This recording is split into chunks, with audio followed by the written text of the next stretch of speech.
Ok. Radio Caput. Radio Caput. Estás escuchando Caput. Radio Caput. Radio Caput.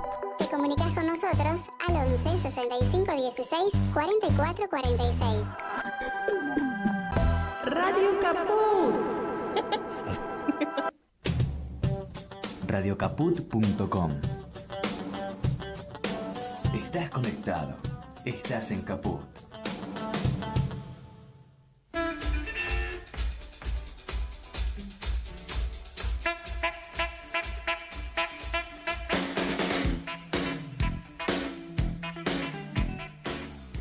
Buenas tardes, oyentes de Radio Caput. Esto es Hasta que todo sea como lo soñamos. Mi nombre es Ricardo Capdevila y agradecemos a todos los integrantes de esta querida radio, Juan Martín Ramos Padilla, su director, a todos los que colaboran, como Tatiana Ibarra, Jorge Pardés, Ignacio Sábato y en especial a Martín Loza, que es el operador. A la editorial de hoy la titulo Hablemos de soberanía. La batalla de la Vuelta de Obligado se produjo un 20 de noviembre de 1845 en aguas frente a la margen derecha del río Paraná, en el norte de la provincia de Buenos Aires, Argentina. En un recodo donde el cauce se angosta y gira, conocido como Vuelta de Obligado, en lo que hoy es la localidad de Obligado, partido de San Pedro. La provincia de Buenos Aires, liderada por el brigadier Juan Manuel de Rosas, quien nombró comandante de las fuerzas porteñas al general Lucio Norberto Mansilla, se enfrentó a la escuadra anglo-francesa, quienes bajo el pretexto de lograr la pacificación ante los problemas existentes entre Buenos Aires y Montevideo, planificaron la incursión. Los europeos pretendían establecer relaciones comerciales directas entre Gran Bretaña y Francia con las provincias de Santa Fe, Entre Ríos y Corrientes, sin pasar por Buenos Aires, sin pedir autorización a Buenos Aires, ni reconocer la autoridad de Rosas como encargado de las relaciones exteriores de la Confederación Argentina. Si bien esta es la fecha en que se recuerda por el Día de la Soberanía, la flota invasora logró su cometido de pasar, pero los patriotas no se dieron por vencidos y esperaron su retorno. La historia continúa en Punta Quebracho, en donde se celebra o se combate en la batalla de Punta Quebracho, librada el 4 de junio del año posterior, o sea, 1846, en la actual localidad de Puerto General San Martín, Santa Fe. Fue la victoria argentina en la Guerra del Paraná, un conflicto en el que la Confederación Argentina, liderada por Juan Manuel de Rosas, se enfrentó a las flotas anglo-francesas, como dijimos, intentaban imponer la libre navegación de los ríos. En el marco de estas celebraciones por la soberanía, que se fijó el día 20 de noviembre, se realizaron distintas iniciativas que no tuvieron la suficiente repercusión mediática necesaria, ya que los medios hegemónicos manejan agendas y nos vienen instalando para no hablar de los temas relevantes que nos permitan salir de esta distopía que vivimos. En la Patagonia se realizaron 4 jornadas con temáticas soberanas convocadas por el Foro Patagónico en las ciudades de Esquel, El Bolsón, Bariloche y el paraje El Follel, donde se cerraron las jornadas con un evento cultural. El próximo viernes contaremos con la presencia de Julio Urien, presidente de FITCA, que fuera el impulsor de dicho foro, en donde se trataron temas de soberanía con representantes de las localidades de la Patagonia.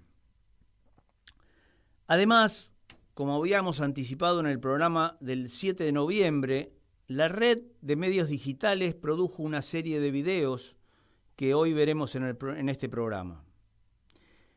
Pero el campo popular realizó muchos otros eventos para recordar la gesta soberana, que tal vez hayan llegado a círculos reducidos, pero que los medios hegemónicos no tomaron como agenda. Mientras el gobierno cree tener la legitimidad de poner al país patas para arriba, nos vienen a imponer con reformas legislativas cambios laborales, impositivos y previsionales que nos harán perder derechos. Desfinanciarán al Estado, concentrarán los recursos en pocas manos, que hará una sociedad más injusta en la distribución de la riqueza, exacerbando el individualismo extremo en el sálvese quien pueda.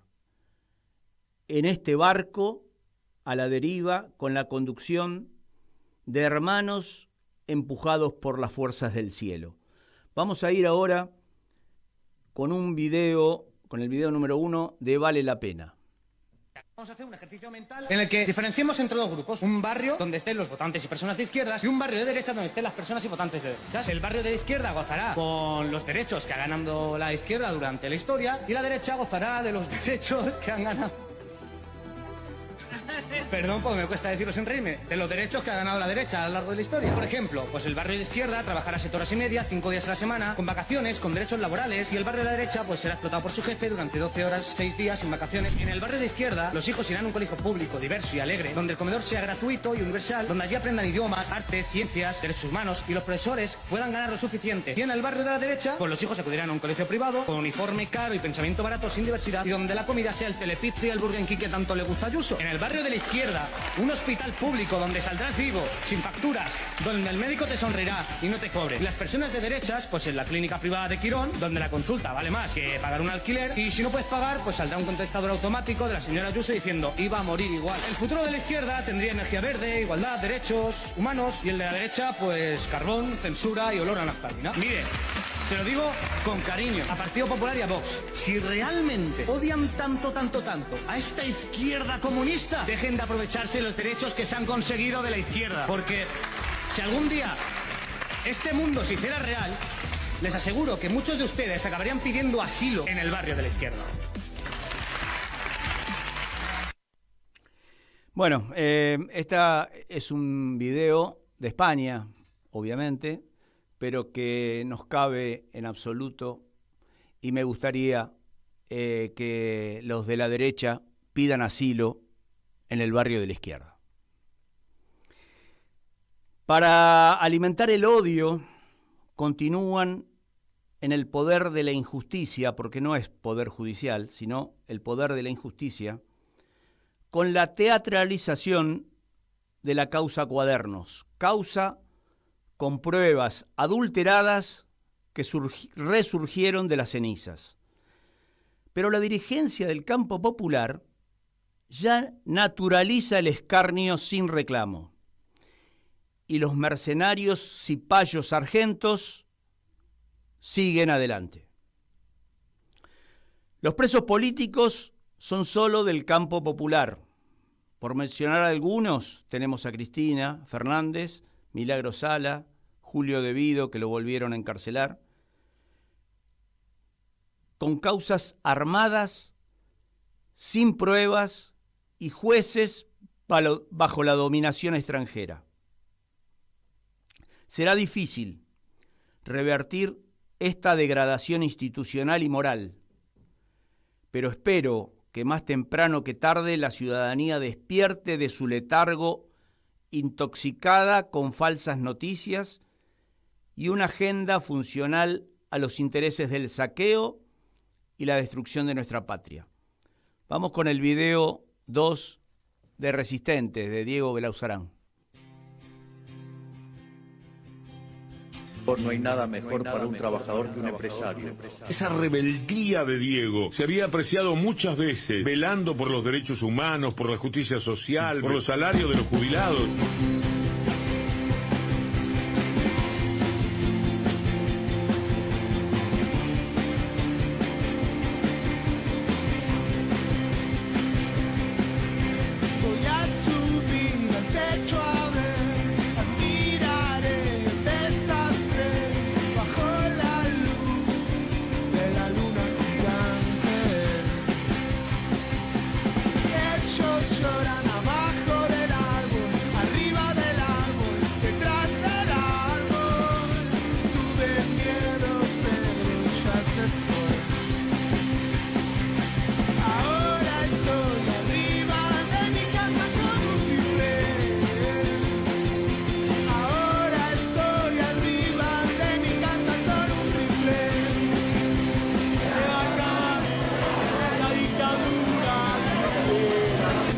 Como nunca, frente a la amenaza de Estados Unidos a Venezuela, en un mundo que ha perdido su norte, Diego de América y del mundo sigue siendo una bandera de los pueblos que se sueñan libres. Bueno, en este video se lo menciona a Diego, que, bueno, 5 años sin su presencia. No dejaremos de reclamar a toda la dirigencia, no solo a la que gobierna, sino a los nuestros también. En las calles, por nuestros derechos. Aunque nos persigan, estigmaticen y hasta nos priven de la libertad. Las decisiones trascendentes deben tener la aprobación ciudadana. No basta con delegar en representantes votando cada 2 años. Las transformaciones que se pretenden no se votaron. La gente no votó por el mamarracho que quiere hacer el gobierno. Producirán más pobreza, más desigualdad, más concentración y fuga de riquezas. Vamos con un tema de Jorge Cafrune, que la patria no se hizo sola.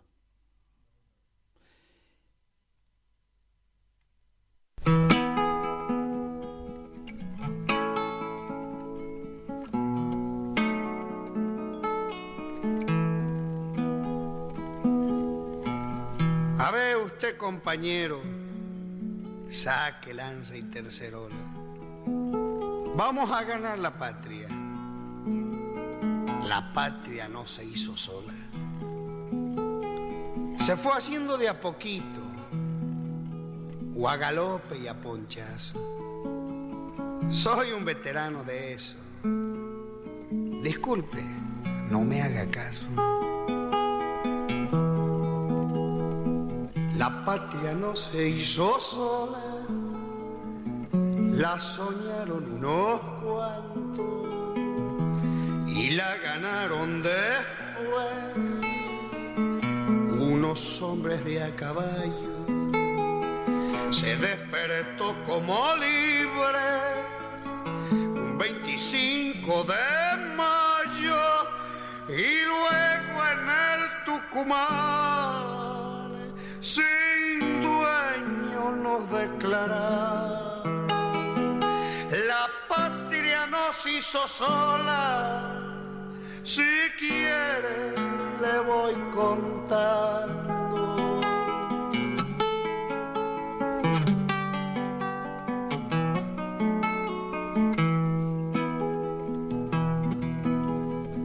La patria tuvo pobreza y sus indios y sus gauchos, tuvo yeguada salvaje y campos sin alambrado, tuvo quien la defendiera, peleando y montonereando, y supo bien acriollar los gringos que la poblaron. Le queda quien la defienda Yo digo es por si acaso.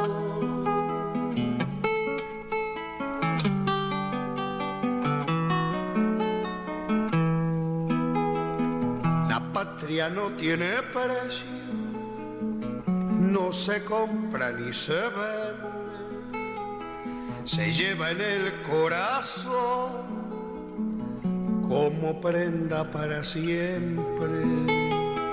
Ella sabe pedir cuenta cuando levanta la frente, que no la invoquen en vano los hombres ni las mujeres.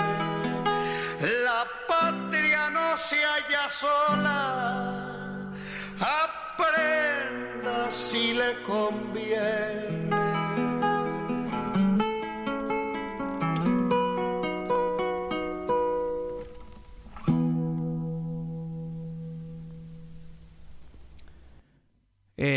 Cuántas enseñanzas nos dejó Cafrune, ¿eh? Bueno, ahora vamos a ir con un audio del presidente de la Confederación en relación con la conmemoración del Día de la Soberanía, en donde él expresa su posición. Vamos con el audio. Decía ayer que el compañero Juan José Musi era un ilustre personaje de la historia moderna, particularmente en materia de salud pública. Ejerció como ministro de Salud Pública en la más grande provincia de Argentina, o sea, en la provincia de Buenos Aires, que concita el 40% de la población total. Fue secretario de Educación, de Salud Pública, perdón, también en lo que hace a la nación. Tuvo por objeto siempre servir a la salud pública, que es como servir a los fines sagrados a que estamos destinados: la educación pública, la salud pública, una cantidad de obligaciones con la historia que manda, y en el intento permanente de ser libres, de que la Argentina sea soberana y que cuente con justicia social, que es lo mismo que cuando el himno dice: ved en trono a la noble igualdad. La noble igualdad es la justicia social. La libertad es la soberanía. Todos estamos peleando. Todos los que tenemos claro el panorama argentino y en el mundo, estamos peleando con esta ausencia de soberanía que nos gobierna. Estamos peleando contra la falta de justicia social. Estamos peleando por el hombre. Y la única manera, la única forma de ser fraternal es ser leal y solidario. Para eso estamos. Y soberanía, como también dice el himno nacional, es libertad, libertad, libertad. Como dijo José de San Martín, el libertador de libertadores, reconocido por el mundo todo, seamos libres y lo demás vendrá por añadidura. No podemos planificar nuestro futuro, nuestra vida, la vida de las futuras generaciones, si no tenemos soberanía. Y por eso, como Juan José Musi, el hermano recientemente desaparecido, seguiremos luchando intensamente.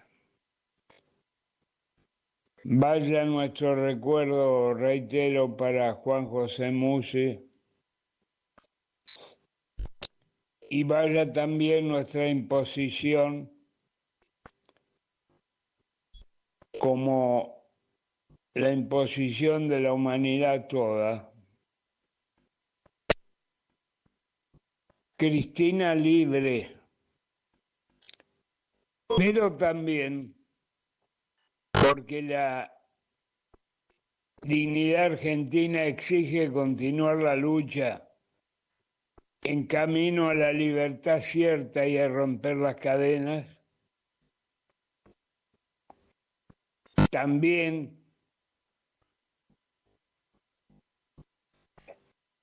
nuestros próceres contemporáneos, tal el caso de Milagro Sala, de Julio De Vido y de tantos otros. La libertad debe ser para todos. Solo en un país libre y soberano, que es equivalente, podemos ser libres y soberanos.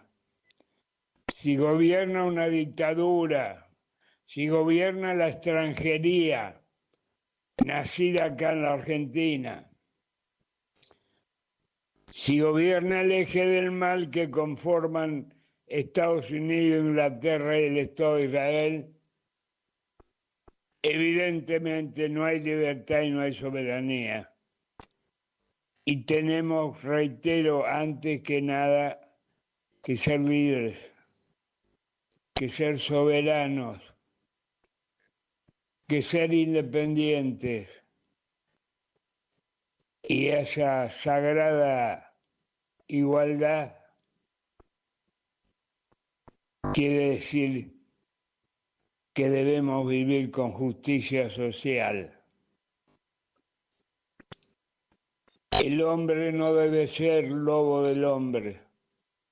El hombre debe ser hermano del hombre. Un abrazo muy grande a todos. Bueno, en el programa de hoy lo que vamos a ver son pequeños videos que elaboraron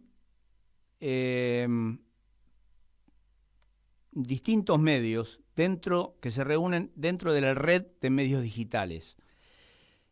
Como dije en el editorial, el 7 de noviembre participó del programa Rodrigo Saboretti, del Enfant Terrible, que es uno de los medios que estuvieron haciendo un relevamiento en el Paraná, en el territorio, y realmente todo este material que vamos a ver en pequeños videos, yo creo que necesitan la difusión del campo popular para que pueda llegar a toda la ciudadanía. Vamos a arrancar, los 3 primeros videos hablan de justamente el tema ligado a la soberanía en sí. Habla de la batalla de Vuelta de Obligado, la batalla de Punta Quebracho y la participación de las mujeres soberanistas. Pero vamos a ir video por video. Vamos con el video de la batalla de la Vuelta de Obligado. A 30 años de nuestra independencia, Inglaterra y Francia irrumpieron en el río Paraná violando nuestra soberanía. Pero los argentinos los corrimos a cadenazo y cañonazo limpio. Quédate, que desde acá, desde San Pedro, te contamos la historia de la batalla de la Vuelta de Obligado.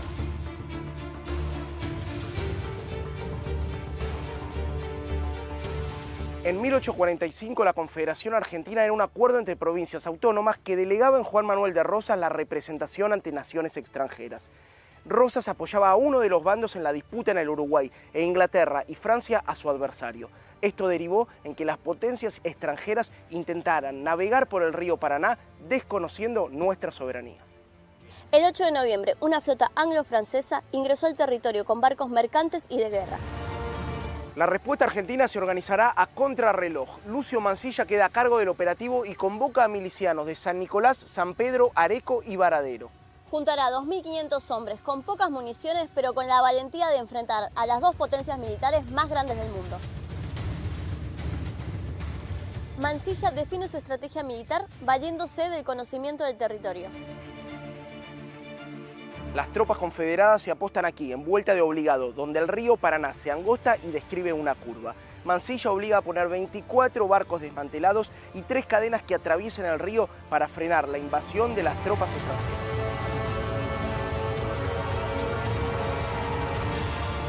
Cuatro baterías argentinas con 21 cañones le dan la bienvenida a ingleses y franceses a fuerza de cañonazos. El 20 de noviembre, bajo una espesa niebla, las fuerzas enemigas se aproximan. Para las 8 de la mañana, el viento se despeja y todo está listo para la batalla. El general Mansilla se para frente a sus tropas argentinas y dice su proclama. Tamaño insulto el que vienen haciendo a la soberanía de nuestra patria, al navegar las aguas de un río que corre por el territorio de nuestra república, sin más título que la fuerza con que se creen poderosos. Pero se engañan esos miserables. Ya no hay paz con la Francia ni con la Inglaterra. Mueran los enemigos. Trémolen en el río Paraná y en sus costas el pabellón azul y blanco, y vamos a morir todos antes que verlo bajar de donde flamea. Tras el primer cañonazo de un barco enemigo, el regimiento de patricios entona el himno nacional y da comienzo a la batalla. Las baterías argentinas reparten cañonazos mientras la escuadra enemiga, más numerosa y mejor pertrechada, responde con cañones y municiones. Los barcos balleneros franceses intentan romper las cadenas, pero los disparos certeros de Mansilla y sus hombres consiguen hundir a los barcos y a sus tripulaciones.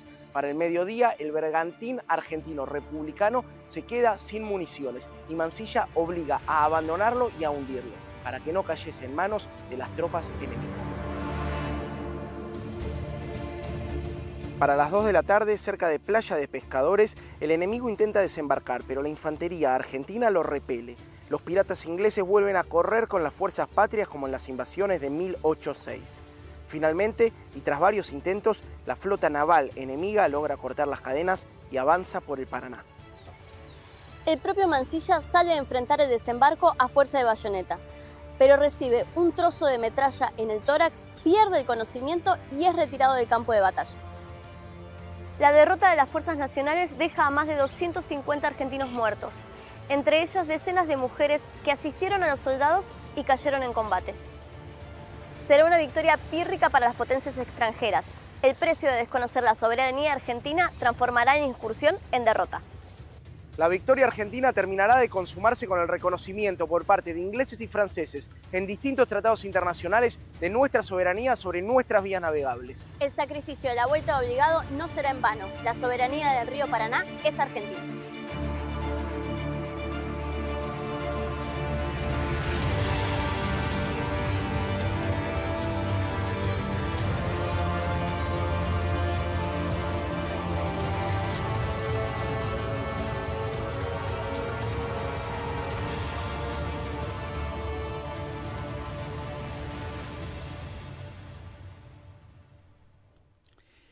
Bueno, cabe aclarar que estos videos documentales tienen la particularidad en un ángulo de tener su sello, la Red de Medios Digitales, RMD. Es algo que le da un reconocimiento por la creación del material, incluso en los créditos posteriores al final del documental. En todos los documentales vamos a ver justamente ese final con los créditos a los que corresponde. y yo creo que vale la pena reiterarlos porque evidentemente es un gran trabajo que hizo esta red de medios digitales. Ahora vamos a ir con el video de la batalla de Punta Quebracho. Franceses corrieron asustadísimos por el río Paraná. Y no fue solamente en Puente del Ligado. Quédate que te contamos lo que fue la batalla de Punta Quebracho.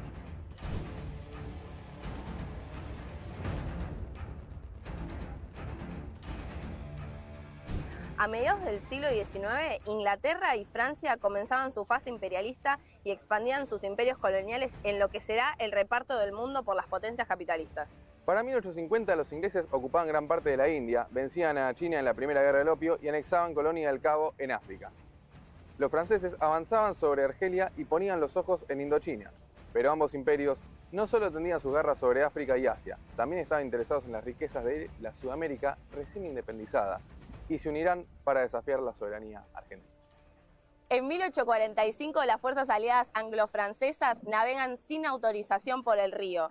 Los argentinos los esperan a los cañonazos en lo que sería la batalla de la Vuelta de Obligado, dando inicio a la campaña del Paraná. Tras la derrota en Vuelta de Obligado, el ejército defensor al mando de Mansilla continuó y persistió con su espíritu de resistencia y de lucha. San Martín desde Francia diría orgulloso: los argentinos no son empanadas que se comen sin más trabajo que abrir la boca. La táctica de Mansilla será modificada y las fuerzas de la Confederación Argentina comenzarán a atacar con cañones móviles en cada situación oportuna, mientras fortifican algunos puntos del río donde sus características eran favorables. El 2 de enero de 1846, en Vuelta de Obligado, 15 lanchas desembarcarán con 200 soldados, pero las fuerzas enemigas serán rechazadas por nuestros compatriotas, impidiendo su desembarco. Para mediados de enero, los barcos europeos se encontrarán frente a las elevadas barrancas de San Lorenzo, con el fuego de las defensas de Mansilla, cerca de la zona donde San Martín dirigió su glorioso combate en 1813. Durante 7 horas, las fuerzas nacionales hostigarán al enemigo. El 19 de abril, las fuerzas argentinas asaltan un ex buque argentino y lo recuperan. Además, se quedan con correspondencia oficial y, como si fuera poco, se roban una bandera inglesa que sería exhibida como botín de guerra. Si la quieren, que la vengan a buscar.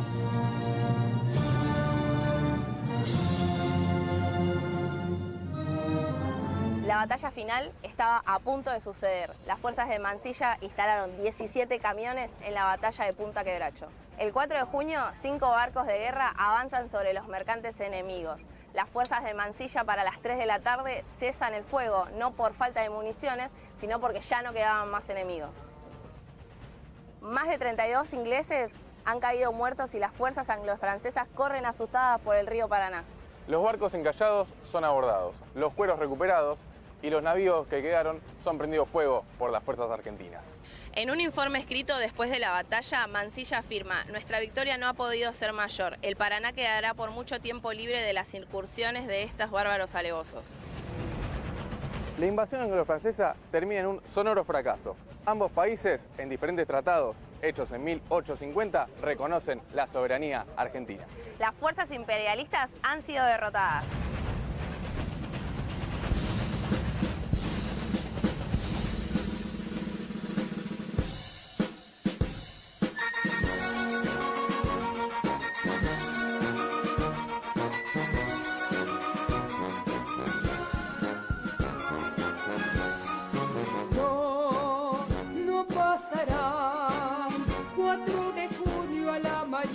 Brilla el sol. Oh,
pujante realidad.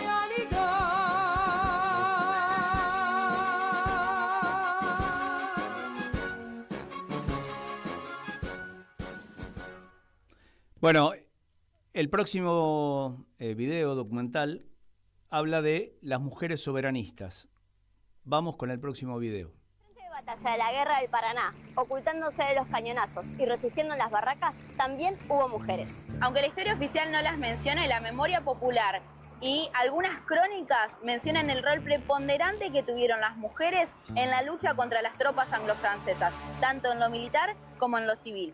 En los pueblos ribereños, las mujeres se ocuparon de quedarse en la retaguardia, cosiendo uniformes, repartiendo los víveres y curando a los heridos. Pero también, en un momento, tomaron las armas y fueron al frente y llegaron a espacios de liderazgo.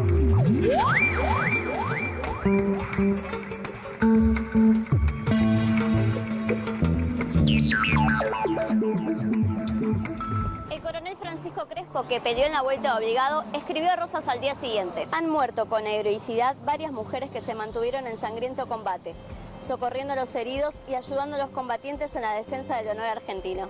Las mujeres estuvieron ahí peleando codo a codo con los hombres, empuñaron fusiles y estuvieron colaborando en la artillería en medio del fuego de metralla. La Guerra del Paraná duró 5 años, tiempo en el cual las mujeres sostuvieron la economía doméstica, el trabajo y el abastecimiento. Petrona logró una mención en un comunicado de guerra del propio general Mansilla. Tan gloriosa fue su actuación que logró romper el anonimato y ser nombrada por el general en jefe. Años más tarde, en 1935, el teniente Evaristo Ramírez Juárez recordó en un artículo que aunque se les ordenó alejarse del fuego, las mujeres se quedaron en el frente, entre el fragor de la lucha y el espantoso explotar de la metralla, desgarrando sus vestidos para usarlos como vendas o como taco de cañón. Entre las patriotas se destacó un grupo de mujeres de San Nicolás y de San Pedro, de las cuales sabemos apenas sus nombres: las hermanas María y Josefa Ruiz Moreno, Faustina Pereira, Rudecinda Porcel, Carolina Suárez y Francisca Navarro, quienes respondían a la gran Petrona Simonino. Demostraron, como tantas otras veces, un rol clave en la lucha por la independencia de esta patria que también era suya. Y las ganas de ocupar esos espacios que muchas de nosotras volveríamos a ocupar de ser necesario.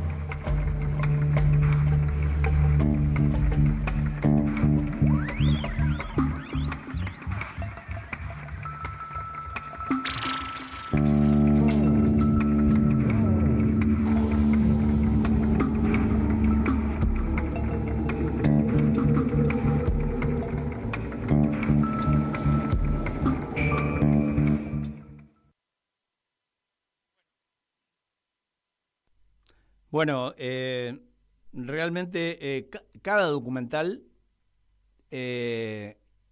termina emocionando. Yo les puedo asegurar que me cuesta a veces concentrarme en lo que viene viendo el documental que estoy viendo. Ahora vamos a ver una parte del documental, o el documental que trata los puertos privados, que hay que analizar la continuidad de que sean privados, porque en realidad esa privatización en realidad es una concesión que evidentemente hay que rever, porque por ahí se va nuestra riqueza sin ningún control, No hay pesajes, no hay verificación de las cargas, no hay absolutamente nada. Lo único que hay es una declaración jurada de la empresa que embarca la mercadería. Vamos al video.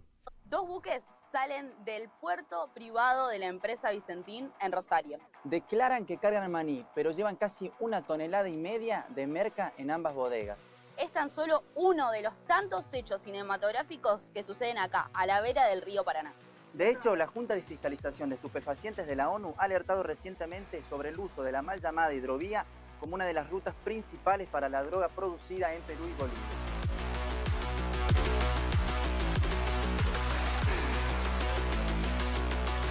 Vos te preguntarás, ¿cuál es la relación entre Argentina y la vía navegable troncal del Paraná?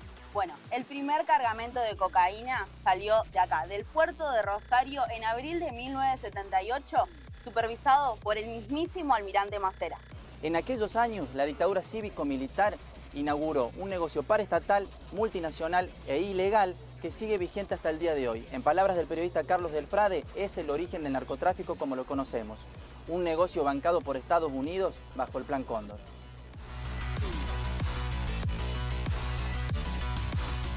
Actualmente, el viaje de la droga comienza en las pistas clandestinas del Chaco paraguayo, facilitado por la carencia de radares y controles.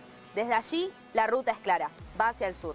Montado sobre la enorme flota fluvial paraguaya y empalmando con el Atlántico en puertos argentinos y uruguayos. La carga de la droga varía en su metodología. Puede darse en alta mar, en el lugar de origen o en los mismos puertos, siempre ingeniosamente camuflada. Esto se hace muchas veces con el conocimiento de los propios dueños de los puertos. Se realiza a través de la metodología conocida como rip-off, que consiste en el violentamiento de los contenedores para insertarles la carga ilegal luego de los controles que muy de vez en cuando realiza la aduana. Por falta de voluntad política o por complicidad, las autoridades argentinas no controlan las cargas y mucho menos las que ya circulan por aguas argentinas hacia sus destinos. El narcotráfico es uno de los negocios capitalistas más rentables que existen. Un kilo de cocaína puede llegar a valer hasta $2.000 en Bolivia, pero 35.000 en Europa y hasta 150.000 en Oceanía. Esta rentabilidad genera una masa de dinero que alimenta un sistema de lavado constante a través de constructoras e inmobiliarias, pero fundamentalmente a través de bancos privados, locales y extranjeros. El rip-off solo funciona con colaboración local, narcopolicías, Narcogendarmes y por supuesto, gobernadores, intendentes, jueces y fiscales. Esta disputa por el flujo de la droga reafirma el importante papel geopolítico del Paraná y la necesidad de un firme control estatal sobre esta cuenca. El narcotráfico no es meramente un negocio, sino también un ordenador social que genera una división de trabajo para el crimen. El miedo y la represión se utilizan como herramientas de control. Para el periodista Coli Bader, el narcotráfico es una de las formas en las que las instituciones estatales controlan y disciplinan a través del miedo, sin quedar como responsables directos de la violencia. Siempre hay un perejil que irá preso mientras los dueños del negocio facturan millones en libertad. Las decisiones gubernamentales recientes profundizan esta situación. La desregulación laboral permite que las multinacionales prescindan de los serenos de buques y además la falta de controles profundiza la situación de debilitamiento de control. Además, el blanqueo de capitales permite transacciones sin justificar el origen del dinero, lo que facilita el lavado de activos por parte del narcotráfico. Por último, la militarización de Rosario, bajo la doctrina de seguridad norteamericana, bajo la carátula de narcoterrorismo, es la justificación para la intervención y el control extranjero. El narcotráfico no es solo un problema policial. Es un ataque directo a nuestra soberanía nacional y al futuro de 47 millones de argentinos.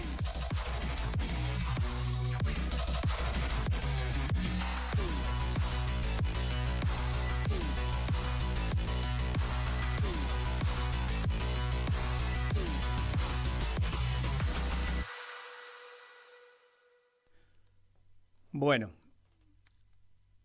vamos con el próximo que habla de la geopolítica del Paraná.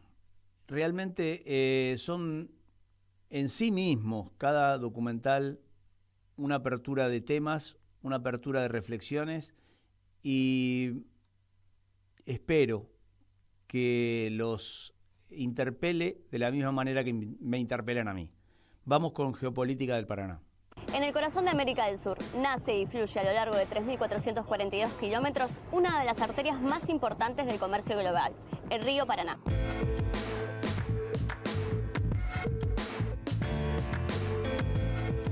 La vía fluvial Paraná-Paraguay conforma una unidad demográfica, económica y productiva conocida como la Cuenca del Plata, la cuarta más grande del mundo y que atraviesa Argentina, Brasil, Paraguay, Uruguay y Bolivia. Por esta vía salen el 80% de las exportaciones de nuestro suelo y el 50% de las proteínas vegetales y animales que se consumen en el mundo, lo que se dice una vía central. Sin embargo, a partir de los 90, los argentinos fuimos expulsados de esta vía a partir del consenso de Washington. Se impuso un modelo de extranjerización plena y llegaron las compañías extranjeras, mientras se postergaban las inversiones en dragado, balizamiento, infraestructura, astilleros y en la Dirección Nacional de Vías Navegables. En 1995 llegó lo peor y el Estado terminó de entregar los puertos a empresas privadas y transnacionales. Gigantes como Cargill, cuyo puerto está justo acá atrás, Glencore o Dreyfus, cuyas casas matrices se instalan en países de la OTAN, controlan hoy y son los dueños de los principales puertos estratégicos de nuestro río Paraná. De esta manera, nuestra soberanía fluvial y nuestro comercio exterior están extranjerizados, lo que implica un negocio de 30.000 millones de dólares anuales de manera legal y otros 30.000 de manera ilegal, que se van entre contrabando, subfacturación y sobrefacturación, un esquema en el que están implicados tanto estados nacionales como estados provinciales ribereños. En un contexto de crisis global y disputa por los bienes comunes, el Paraná se ha convertido en una de las vías comerciales con mayor tensión geopolítica. China y Estados Unidos buscan profundizar su influencia sobre este cauce y en su licitación ven una oportunidad para asegurar el acceso de las commodities. Pero mientras el mundo muestra un interés creciente sobre el río Paraná, los políticos argentinos han elegido nuevamente un camino de entrega. En 2020 venció la licitación menemista y el Estado tenía la oportunidad de hacerse cargo del río. Pero el gobierno de Alberto Fernández llamó a una nueva privatización, invocando una supuesta incapacidad estatal. Ante la posibilidad de un avance nacional sobre el control de las vías navegables, finalmente el control extranjero se consolidó. Hoy, si bien cambió el signo político, la dependencia solo se profundizó. El 7 de marzo de 2024, el gobierno nacional de Javier Milei firmó un memorándum de entendimiento con el Cuerpo de Ingenieros del Ejército de los Estados Unidos con el supuesto objetivo de establecer un marco de cooperación mutua para la gestión de nuestros recursos hídricos. En palabras del periodista Carlos Delfrade, una militarización extranjera en una vía ya extranjerizada en lo político y en lo comercial. ¿Conocías la importancia geopolítica de nuestro río Paraná? Compartí este contenido para que más compatriotas conozcan lo que sucede en nuestras vías navegables.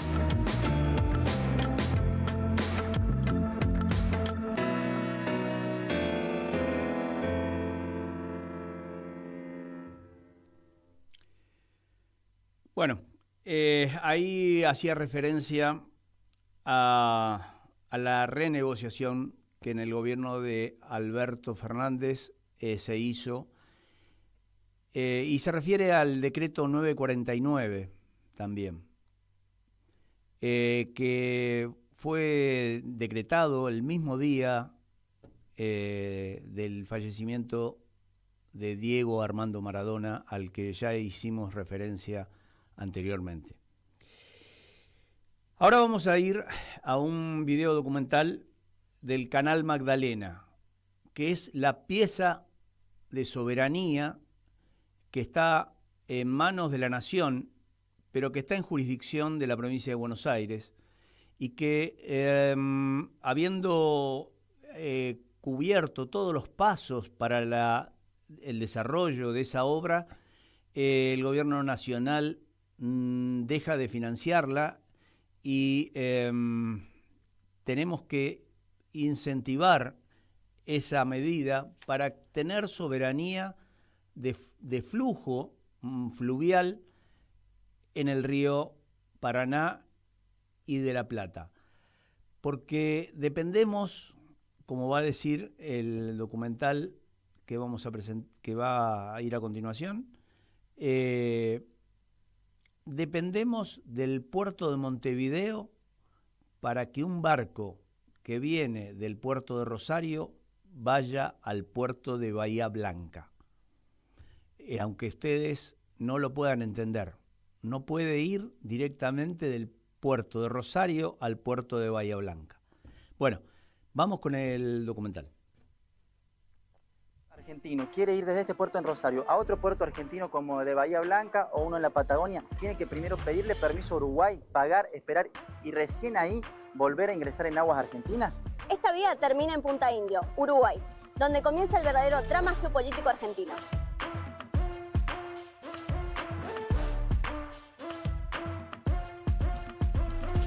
Nuestro país no cuenta con una salida soberana y directa hacia su propio mar.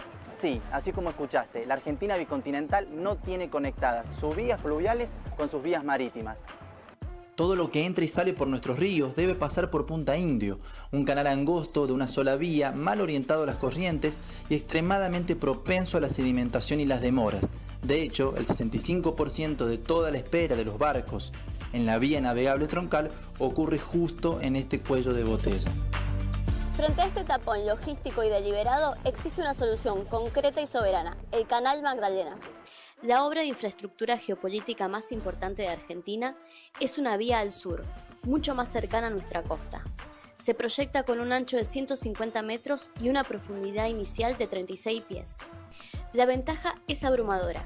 El Magdalena sería un canal de doble vía y, a diferencia de Punta Indio, estaría naturalmente alineado con las corrientes y los vientos predominantes, por lo que necesitaría un 45% menos de dragado. Con el Magdalena ya no tendríamos que pasar por un tercer país para seguir por nuestras propias vías, y mucho menos por Uruguay, que oficia actualmente de aliado logístico de la OTAN y del Reino Unido. Con la construcción de este canal se consolidaría, de una vez por todas, la verdadera Argentina bicontinental. Y, por ejemplo, el almirante Irízar, clave para las campañas antárticas, ya no tendría que pedirle permiso a nadie para sus expediciones. Solo por el ahorro en tiempos de espera y combustible, se estima que Argentina ahorraría entre 85 y 89 millones de dólares al año. La navegación entre puertos argentinos se reduciría hasta un 80% con un ahorro de 15 horas en el trayecto sur a Santa Fe o a Paraná, dinamizando nuestra economía interna. El costo total de la obra ronda los 271 millones de dólares, por lo que su construcción no es un gasto, sino más bien una inversión estratégica que, con el ahorro que generaría, se autofinanciaría en 3 años. Con este canal integraríamos el río Paraná al mar argentino para ir de a poco ganando terreno hacia nuestras Islas Malvinas y también conectarnos con la Antártida. Para volver a ser la nación fluvial y marítima que estamos destinados a ser.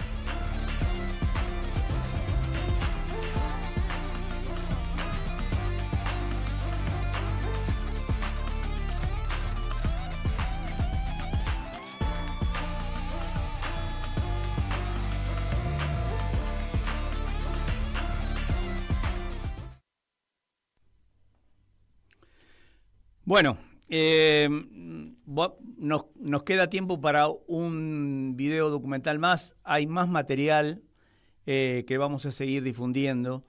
Pero en este último video habla de la cultura viva del Paraná, en donde nos muestra las barcazas, en donde evidentemente el Paraná debería transportar todos sus materiales en barcazas hasta un puerto de aguas profundas.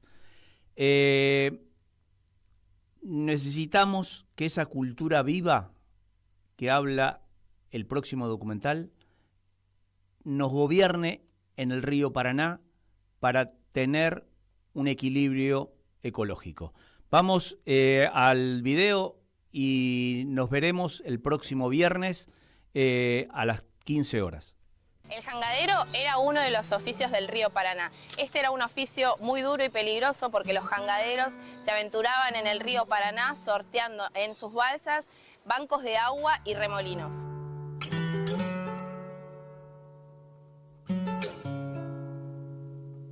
Los jangaderos vivían largas jornadas sobre la jangada, conviviendo con el río, cocinando entre brasas. Este es un oficio que surgió con el transporte de la madera en Corrientes, Chaco y Misiones. Los jangaderos llevaban la madera hasta el puerto de Rosario o el puerto de Buenos Aires. A lo largo de la historia, distintos artistas recogen el oficio del jangadero a través de poesías, cuentos y pinturas. Cándido López retrató en sus obras escenas del río Paraná.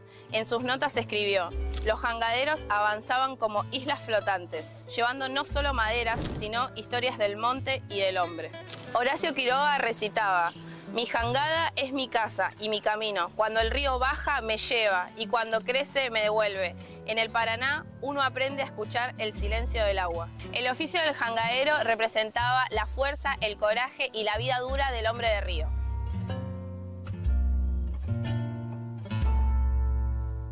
Decían los antiguos guaraníes que el río Paraná no es solo un río, sino que es un espíritu vivo.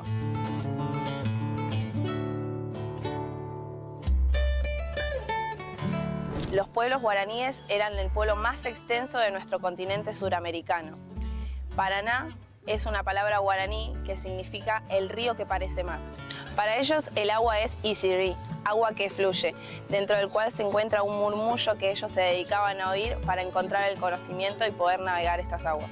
Para los guaraníes, cada pez, cada piedra, Cada hoja tiene su propio espíritu, por eso siempre que realizaban sus actividades pedían permiso y agradecimiento a la madre naturaleza. En este río, siguiendo los caminos del agua, llegó el pueblo Com, que está también estacionado acá en Rosario. Aquí, junto al río Paraná, se volvió a tejer comunidad, porque los pueblos son como ríos, cuando encuentran su cauce, florecen.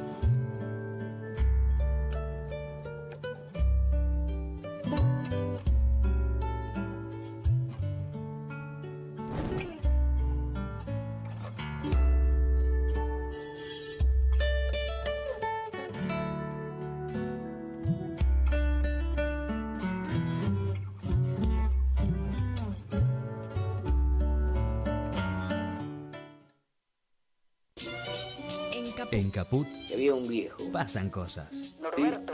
Dice así: yo no tengo un amor, una muchacha, una cosa que le anda por la piel por todas partes. Digamos Buenos Aires.